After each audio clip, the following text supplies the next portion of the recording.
John Paul DeJoria is the billionaire founder of the Paul Mitchell line and the Patron Spirits Company with a net worth of over $3 billion. He went from selling flowers and newspapers to support his family at age 9 and being told by his teacher that he would never succeed at anything in life to becoming a self-made billionaire and philanthropist. Need motivation? Watch Top 10 with Believe Nation. Top 10, I got a top 10. Got my motivation high for my top 10. Gotta learn from the wise women and men. All my life, like 9 and 9. For my top 10, top 10, 9 and 9. This one's for my top 10. Hey, it's Carmichael, and I make these videos because you are probably the most ambitious person in your circle, but you know you're capable of more, and you get that push by surrounding yourself with the best. So today, let's learn from one of the best, John Paul DeJoria, and my take on his top 10 rules of success. Enjoy. Okay, let's kick it off with rule number 1. Be prepared for rejection. One of the great secrets in life to becoming successful, whether it's in a business, whether it's working with someone or for someone or in your own personal life, and I learned this selling encyclopedias door to door in my early 20s, is be prepared in life for a lot of rejection. Because if you're prepared for a lot of rejection, it comes, you don't get turned off, you don't get disappointed, like, well, I'm not gonna do this anymore, no one thinks it's a good idea. It's like, I say selling encyclopedias, knock on 100 doors, they slam them in your face. You must be just as enthusiastic on door number 101 as door number 1. And that's one of the real secrets. And growing up as kids in downtown LA, we all knew that. We didn't have a lot. We knew there's a lot of things that are going to turn you down. At 7, trying to sell a flower pot on the street, most people said no, but it's only 50 cents. No. Soon a waitress in a little restaurant said, only 50 cents? That's really great. She bought it from us. And we went and built another one. Rule number 2, stay positive. If you take a look at life, you can have your glass, as they say, half empty or half full. It's how you look at it. Now, I've been homeless twice. When you are down and out, first time was 22 years old, and I had a child, homeless with a kid. You know, he was a couple years old. My God. Which would be interesting because most people see you now in this multi-billion-dollar situation. They would never believe that at 22 you were homeless with a kid. I mean, it didn't look like the trajectory was heading here, right? Yep. Yeah. But when you're down and out and you're that far down and you've got a kid and you're kicked out of your place because rent's due, you don't have the money, and your wife took off with everything. Took off with everything? Everything, yeah. Just little kids. Wow. Anyways, we were just too young to get married. So you know how to make it. Now, when you're that low, I had a friend of mine who's a blues singer said, when you get down so low and you look up, all you can see is an ant, right? Well, when you're that low, you can only go up. True. So instead of, you have a choice. You could sit around and blame what happened to you on everybody else, which is usually what people do. Or say, hey, that's how things turned out. Now I'm going to turn things around. Rule number 3, be in the reorder business. I'd love to share this with everybody. Don't ever go into the selling business. Whether you have the greatest service in the world or the greatest product, never go in there to sell your product. Go in there to be in the reorder business. That's got to be your mentality. That's true. Because if you're going to sell it, that's where your focus is. If you want to be in the reorder business, even if it's a one-time product, whatever you do is so good that they'll want to tell somebody else or reorder themselves. Rule number 4, go after opportunities. If you had to define the American dream, what would you say it is? That when you think that there's all the opportunity you want and you don't know any better, you go after it. In my generation, it was a pleasure to work. Whether it was at the Variety Boys Club at 7 years old, making flower pots, going out and selling them, or Christmas cards at 9, or going on the streets at 11 years old, delivering morning newspapers. For us, it was fun to work. Now, what did we do with the money? We gave it to my mom so we could have a better way of life. When we got into high school, my brother and I saved a little bit of it for our car, which happened to be a junker, but we rebuilt it in an auto shop. But because for us, it was a pleasure to work. You know, just because, wow, we got a job. It was so cool. Also, if you want to learn from billionaires, check out my 254 series. It's free. The link to join is in the description below. There's my 2.5-year-old son sitting on the floor in a bunch of clothes, and there's a note.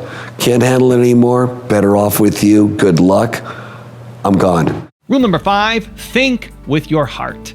Many times I've gone with what I thought was fact, and sometimes what I thought were pretty good hunches, and I didn't do so well, Yeah. but I'm very fortunate try that it, yeah. more than 50% of the time I did do very, very well. Yeah. And I'm finding out more recently in my life, the last couple of years, that you try not to just think with your brain, but think with your heart. Right. How do you feel about the situation? How do you feel about the people, no matter how kind they are?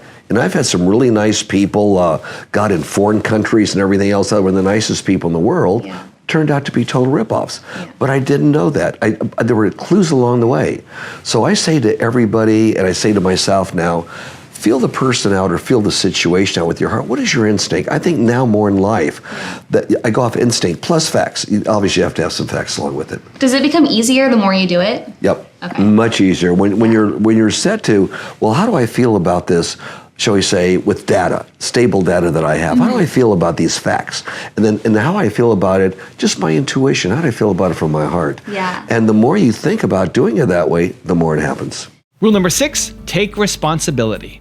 When you're down and out, first thing people do is blame it on everybody else but themselves. So true. When you start taking responsibility, you have a little different outlook. You also have the responsibility of turning things around. When I started Paul Mitchell, I was homeless once again, totally by accident. And I started the company out of the backseat of my car. How old were you at that time? 37 or something? That was 34, 35 at that time. So you were homeless at 34, 35 again. Yeah. And what was this series of events that led to that second time? It was just that we had money set up, $500,000. We needed to start the company with that kind of money. And the day I was ready to start, go down to the bank and get the money, my partner, the hairdresser, Paul Mitchell, flew over from Hawaii with his girlfriend, and we were ready to get the money and get going and get started. I'd left everything I did. My relationship wasn't working out, so I left the house, plenty of money for many months with her, had a few $100 in my pocket. Took the used car, which is 20 years old, but a decent one, okay, down the hill to get the money. Wow. I was going to check into an efficiency. I had all set up. The money never came in. No way. Never. The guy changed his mind. 1980, 81. Yeah. Inflation in the United States is 12.5%. Interest rates, if you could get a loan, prime rate, 17%. Wow. We stayed in line to get gasoline. And interest and unemployment was 10.5% in the United States. The guy said, your hostages are still in Iran, which they were at that time. He says, is this a terrible? I'm sorry, it's the last minute. No. So it's a matter of, what are we going to do? Rule number 7, value your time. What is your decision-making process or thinking when it comes to investing your time, your money, your energy? Sure. It's very important because time is the most valuable thing you have. Is one, make sure where you're putting your time and energy is something you want to do, not just because you're exploring with people you don't like or a business you don't like or a situation you don't like. Time is so valuable. Try and speak, if you're speaking to people or a situation, to people you feel there's hope for that you could do something with to do something great, not just make money.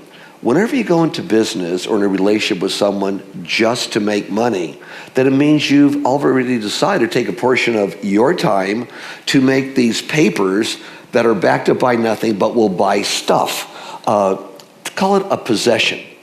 We have all these great possessions. Well, if you have these great possessions, could you give them away? If you had any possession, you could give it away. Hey, great, it was a possession, and you moved on.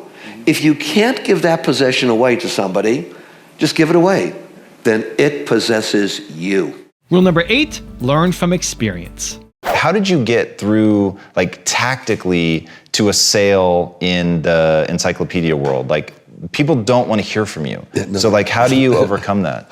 What a question to ask me. The average encyclopedia salesman lasted 3 days. I was at it for 3.5 years.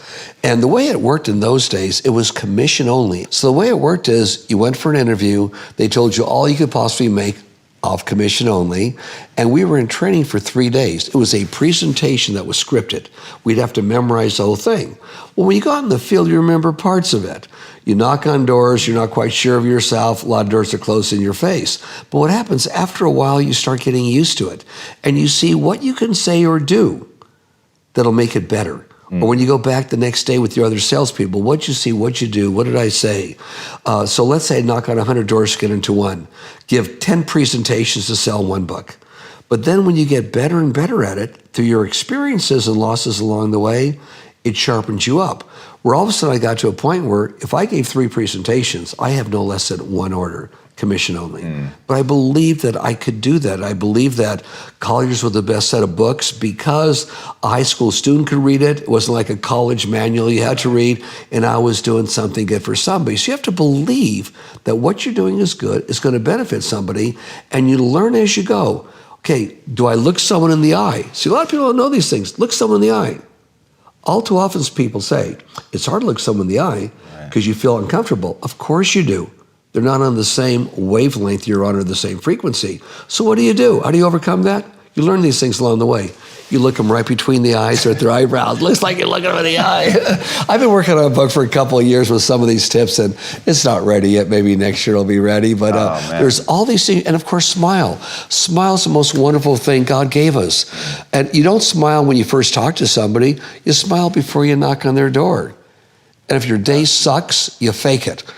Hi, how you doing? Because when you smile, everything changes. People change. Rule number 9, believe. At what point was it where you guys said, you know what? We might be onto something here with these Paul Mitchell's, shampoo and conditioners, which you guys came to be known for. What was the point where you guys said, let's do this? Like, what was the we were planning to do it because I knew the business. I was in marketing, sales, and structure, and had connections with product development. And I didn't do hair. Paul was a great hairdresser, one of the best in the world. Very advanced in what he did.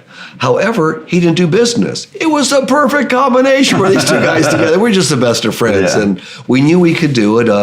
Obviously, we started out with nothing. We made the decision, let's just do it. Let's just make this happen. And as you will see, and your guests will see when they look at Good Fortune, the movie, and it's on iTunes, it's on Amazon, all those. When they look at it, it's the whole story of starting in America with nothing a couple times and making things happen because of what you believe in. But the important thing is, even when we had nothing, we started giving back.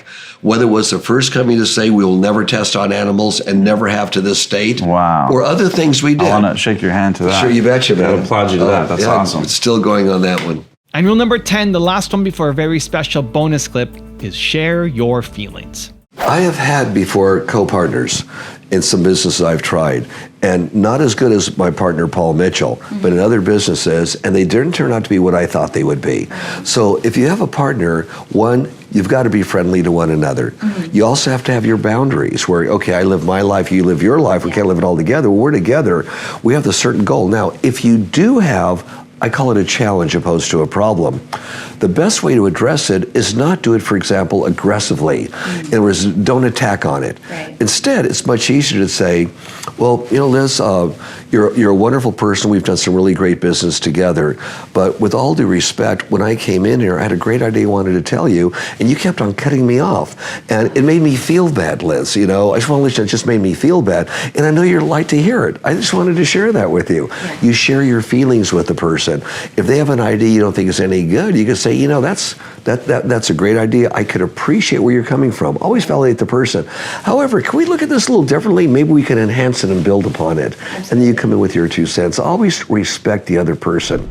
Now I've got a really special bonus clip that I think you're going to enjoy. But before that, it's time for the question of the day. I want to know, what was your single biggest takeaway from this video, and what are you going to do to take action on it this week? When you write down what day, what time, and what place you're going to take action on something, you have a 91% chance of following through versus just 35% if you got motivated but never wrote down a plan. And when you share your plan and have public accountability, it raises your chances of following through even higher. So that's what I want to do today for you guys. You watch this video. What was your single biggest takeaway, and what is your plan to take action on it this week? Let me know. Put it down in the comments below. What are your core values personally and professionally? Core values are, I would say it's the golden rule. Do unto others as you would have others do unto you. That's the basis for most religions, but they get sometimes carried away in rites and rituals. But that's the core value. Do unto others as you'd have others do unto you. And then it's the feeling of knowing that success unshared is definitely failure. In other words, when you make it, it's not really just about yourself making it. Hey, if you make it, you know you made it. But along the way, one of the great lessons to learn is it's not all about you. It's about your ability to be of service to this planet while you're here. And by saying, me, look what I did, this is me, hey, here's my building, my name's on it, I did this, you didn't. By doing something like that, it kind of takes away from how genuine you are, and because people don't like to just listen to people talk about themselves, how great they are, they want to now incorporate it to make them successful also, or do something a little different. And I think that's very, very important.